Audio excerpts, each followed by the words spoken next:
Muy bien, gracias Gustavo, 7:40 minutos. Y a ver, nosotros cuando hay un conflicto grande en el mundo, a veces lo usamos primero para contarlo, porque es nuestro trabajo contar lo que está pasando, y después también para aprender, para escuchar testimonios, para escuchar gente que conoce el lugar, porque de repente te abre una ventana de decir, che, de esto no conocía.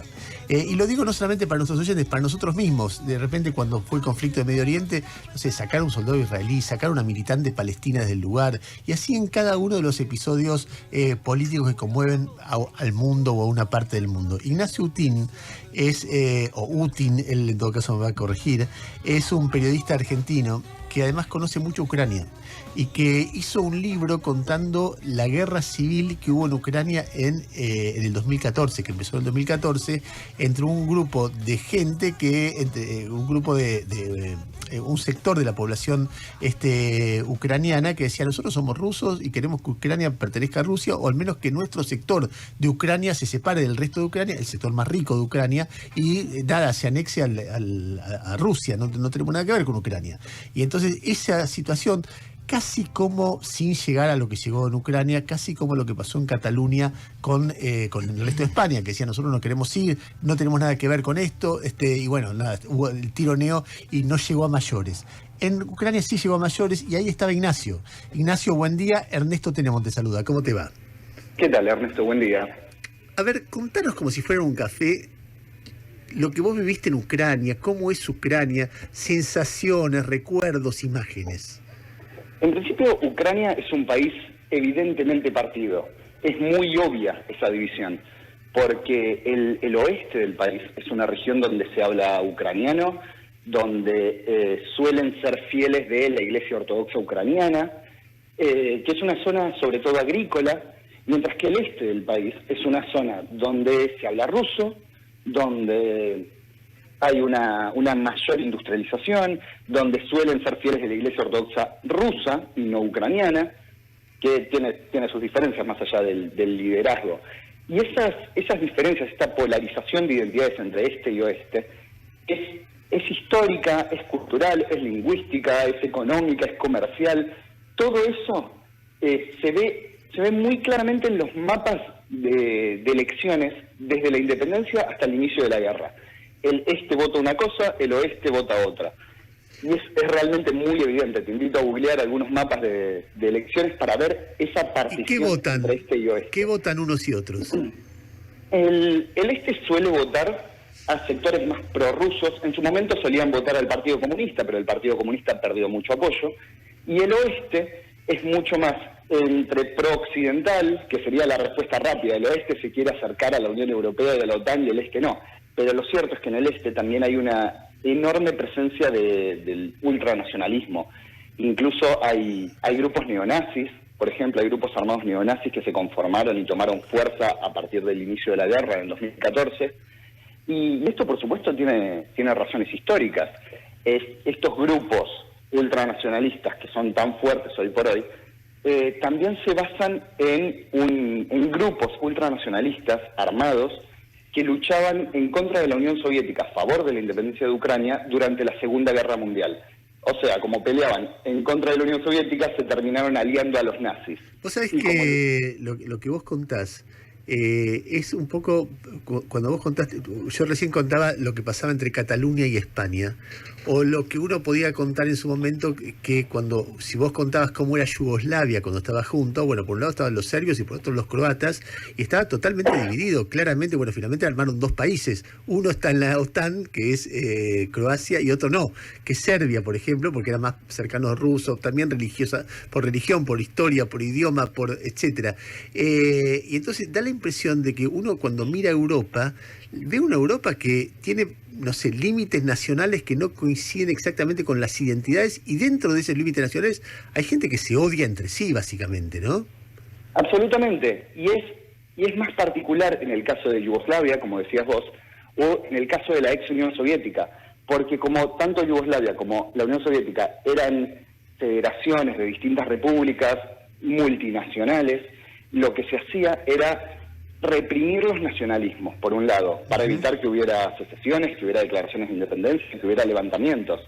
Pero por otro lado, especialmente en la Unión Soviética, se movilizó forzadamente a ciertos sectores de la población para que, por ejemplo, los armenios no estuvieran todos juntos, los kazajos no estuvieran todos juntos.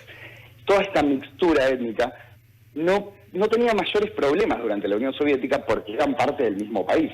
Pero una vez que empieza a debilitarse la Unión Soviética con la perestroika y demás a mediados de los 80, estos aparece todo lo que estaba reprimido.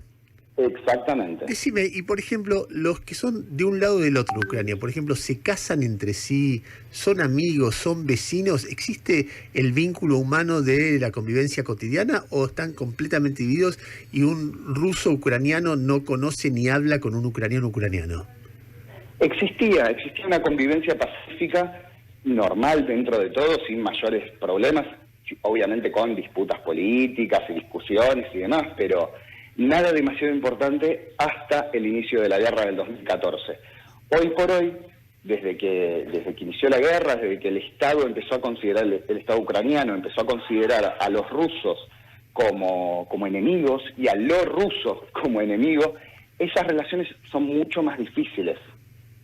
Claro, esa dinámica es la que explica que Ucrania quiera pertenecer a la OTAN. Es decir, claramente el sector dominante de Ucrania, los que se definen como ucranianos, se sienten occidentales y eso es lo que hace que también Rusia no quiere que eso pase, ¿no?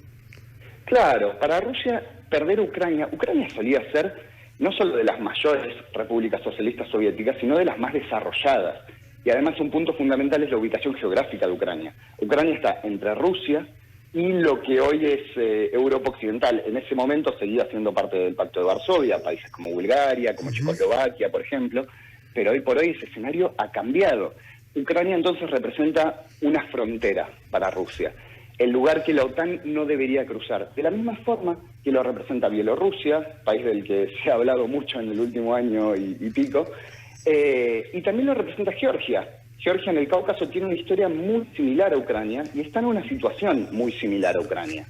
Ahora, cuando vos escuchás algunos analistas te dicen, la verdad que en el fondo tiene razón Putin en esta discusión. ¿Por qué? Porque Kiev siempre fue parte de Rusia, porque Ucrania no existía hasta que no se divide, nunca tuvo independencia, solamente recién en el 92, porque la OTAN, después de la ruptura, de la caída del muro de Berlín, fue creciendo hacia países como Bulgaria, Hungría, Croacia, Polonia, Checoslovaquia, etcétera, o una parte de Checoslovaquia. En cambio, bueno, y ahora quiere morfarse Ucrania. O sea, hubo un trabajo, un expansionismo de Occidente hacia la zona de influencia rusa, y Putin lo único que está diciendo es que no se meta la OTAN en Ucrania, no queremos guerra, no queremos tomar.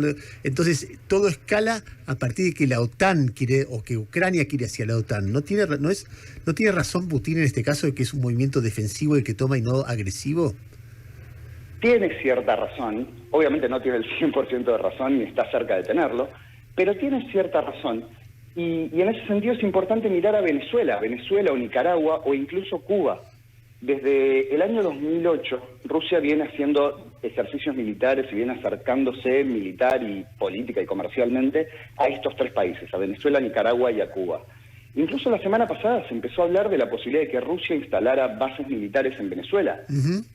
Y probablemente hayas escuchado las respuestas de Estados Unidos o las respuestas de medios occidentales en general, que es una provocación terrible. ¿Cómo Rusia va a instalar bases militares en Venezuela? Bueno, eso mismo siente Rusia cuando le pueden llegar a instalar, puede llegar a hacer bases militares en Georgia, en Ucrania, también por supuesto en el Báltico, en Estonia, Lituania y Letonia, que están pegados a Rusia y muy cerca de San Petersburgo, la segunda ciudad rusa.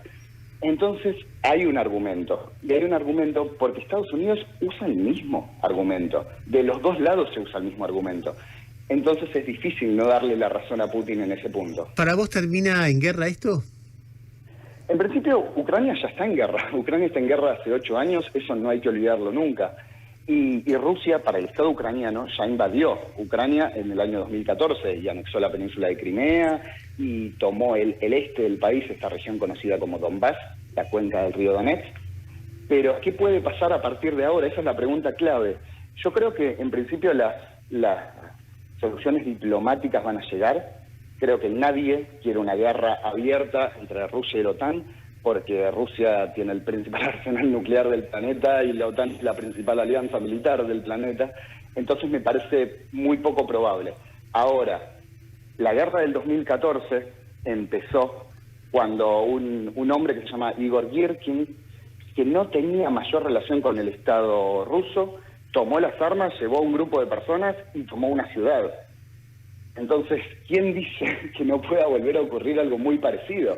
Que simplemente alguien, digamos un lobo solitario de alguna forma, tome las armas, guíe gente y empiece a disparar. Eso pasó en 2014, esperemos que no pase ahora. Ignacio, te tengo que despedir, simplemente decir antes de despedirlo, Ignacio es autor de un libro fantástico que tuvo la deferencia de dejármelo a mí, a Reinaldo, acá en recepción, y lo estuve hojeando y realmente te puedo estar una postal de todo eso que pasa en Ucrania, que se llama Una renovada guerra fría. Ucrania Donbas. Donbas es el sector de Ucrania que busca separarse de Ucrania para anexarse a Rusia, y bueno, ahí pasan cosas que uno no tenía idea de que pasaban, hasta que se metió a hurgar a partir de que ahora esto se está transformando en un tema de discusión mundial. Ignacio, te agradezco mucho la deferencia de atendernos y el asesoramiento permanente que me haces cada vez que te pregunto.